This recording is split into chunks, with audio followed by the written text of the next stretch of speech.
Okay, good morning. Welcome back again. So hope you all are doing good. Kita continue. Hari ni perbincangan kita simple sahaja.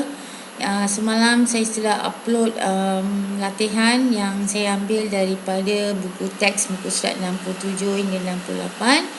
So today is going to be a very simple lesson. Saya hanya akan bincangkan tutorial bab 2 untuk hari ini. So bagi siapa yang sudah buat latihan tersebut, okay, good.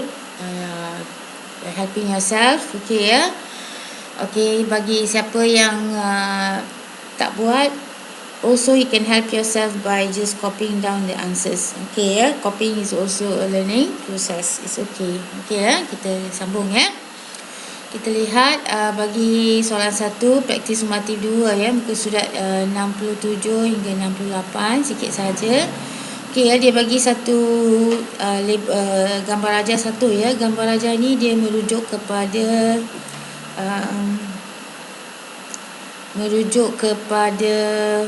sel haiwan lah. Okey ya, dia adalah sejenis sel haiwan. Okey ya, sel haiwan. Okey. So dia suruh kita labelkan struktur-struktur yang kamu lihat di situ. Okey ya. So P ialah merujuk kepada sitoplasma, okey ya, sitoplasma. Dan Q ialah nukleus, okey ya, nukleus. R ialah mitokondria, okey ya. Dia hanya suruh kamu lukiskan, labelkan saja, tak apa, kita go one step further. Kita berulang kaji sikit, saya bincangkan tentang fungsi dia sekali lah, okey ya. So sitoplasma ni dia ialah menyediakan, fungsi dia ialah menyediakan tempat ya untuk tindak balas biokimia berlaku, okey. Menyediakan tempat untuk tindak balas biokimia berlaku.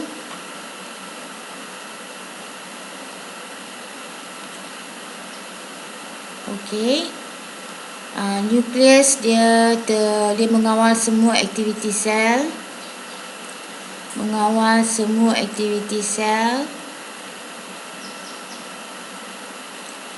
Di samping dia juga membawa bahan genetik untuk pewarisan lah, okay, ya? Membawa bahan genetik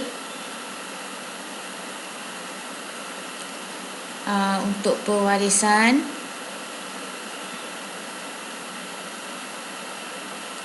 Okey. Dan yang ni ialah mitokondria. Okey ya, mitokondria. So fungsi utama dia ialah menjana tenaga. Okey ya, menjana tenaga. Okey. Lepas tu dia suruh kita tandakan petak pada di bawah ni yang mewakili organ lah. So kita lihat ya, yang merupakan organ ialah ginjal dan peparu. Ginjal ni dia sebahagian daripada sistem perkumuhan kita. Okey, sistem perkumuhan. Dan peparu ni dia terlibat dalam sistem respirasi. Okey, sistem respirasi ataupun sistem pernafasan lah. Okey ya. Okey ya. Dan epitelium ni ialah contoh sel ya, dia bukan apa kita kata organ. Sperma pun ialah sel pembiakan. Ovum ialah sel pembiakan.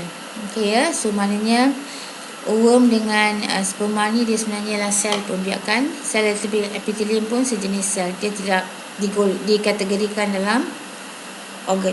Okey. Kita pergi kepada soalan yang seterusnya. Okey.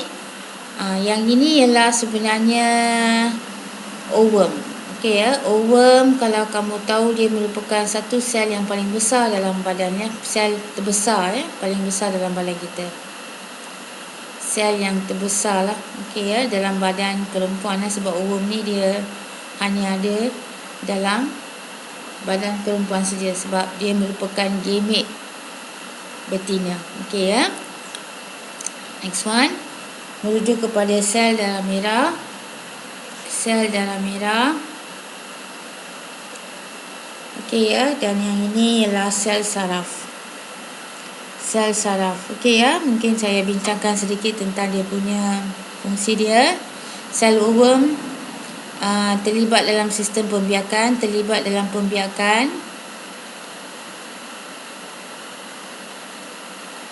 ya, untuk persenyawaan dengan sperma.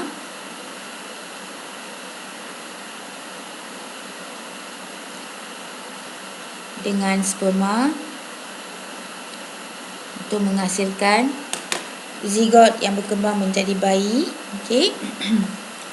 Okey, sel darah merah ni dia fungsi utama dia ialah mengangkut oksigen dan juga karbon dioksida. Okey ya, dia boleh mengangkut oksigen dan karbon dioksida.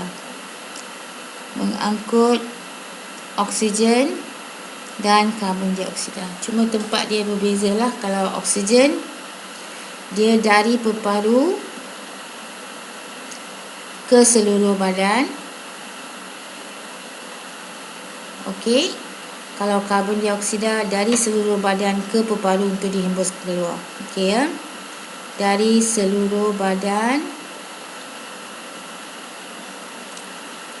ke peparu untuk dihembus keluar.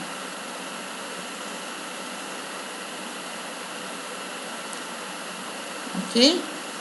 Dan yang ini ialah sel saraf.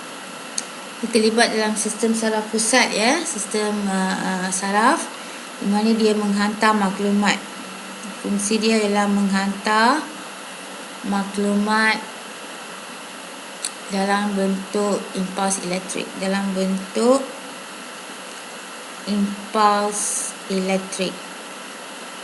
Okey ya. Ini ialah jawapan dia, cuma saya bincangkanlah lebih mendalam sikit, okey ya, dalam tutorial ni, so that you get the extra information lah. Okey ya, kita sambung lagi. Soalan nombor 4. Okey ya. Okay, dia tanya nombor 4. Jika sel tumbuhan dan sel haiwan diletakkan di bawah mikroskop, dan apakah ciri-ciri pada sel tersebut yang kamu boleh mengenal pastikan bahawa sel itu ialah sel tumbuhan? Okey ya, kalau kamu lihat dalam bawah mikroskop cahaya, struktur yang kamu boleh lihat ya bagi sel haiwan ialah begini. This is what you can see dalam sel haiwan, iaitu masa kita bincangkan penyediaan sel pipis yang diterangkan, betul.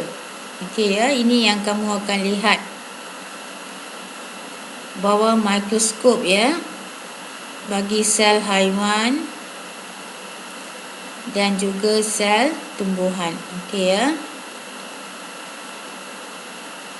Okey. So, apa yang membezakan? Ini ialah sel haiwan. Ini ialah sel tumbuhan. So, dari segi struktur, jawapan dia ialah apakah yang boleh ciri-ciri pada sel tersebut yang membolehkan dan mengenal pasti bahawa dia adalah sel tumbuhan. So, first thing ialah dia punya bentuk. Yang ni bentuk tidak tetap. Yang ni dia bentuk tetap. So, bila dia mempunyai bentuk tetap kerana ada dinding sel, saya boleh katakan terus confirm bahawa ini adalah sel tumbuhan. So, you boleh catat kat situ. Okey ya, sel tumbuhan. Okey ya, apakah jika sel tumbuhan, sel yang ke ciri-ciri mempunyai dinding sel,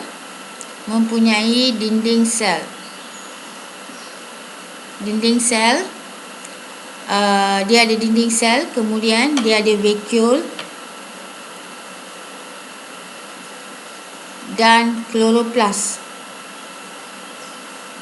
Okey ya, sel tumbuhan dia mempunyai dinding sel, vacuole dan kloroplas, dan mempunyai bentuk yang tetap.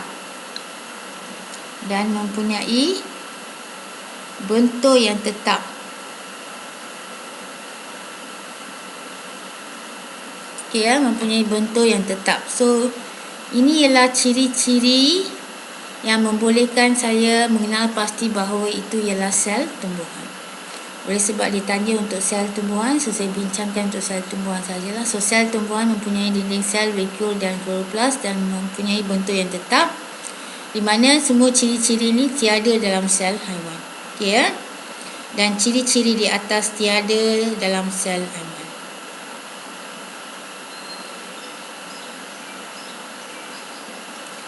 Tiada dalam sel haiwan.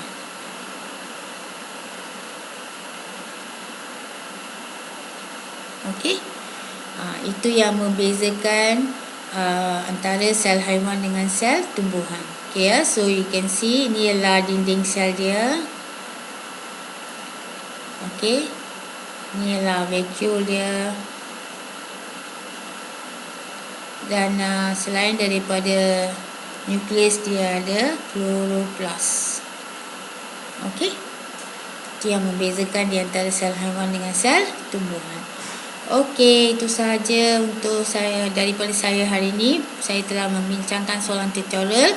In my next lesson, saya akan habiskan bab 2 ini, iaitu subtopik yang terakhir, tentang perbezaan di antara respirasi dengan fotosintesis lah. Okay ya, so wait for my next video. Okay, tomorrow. Thank you.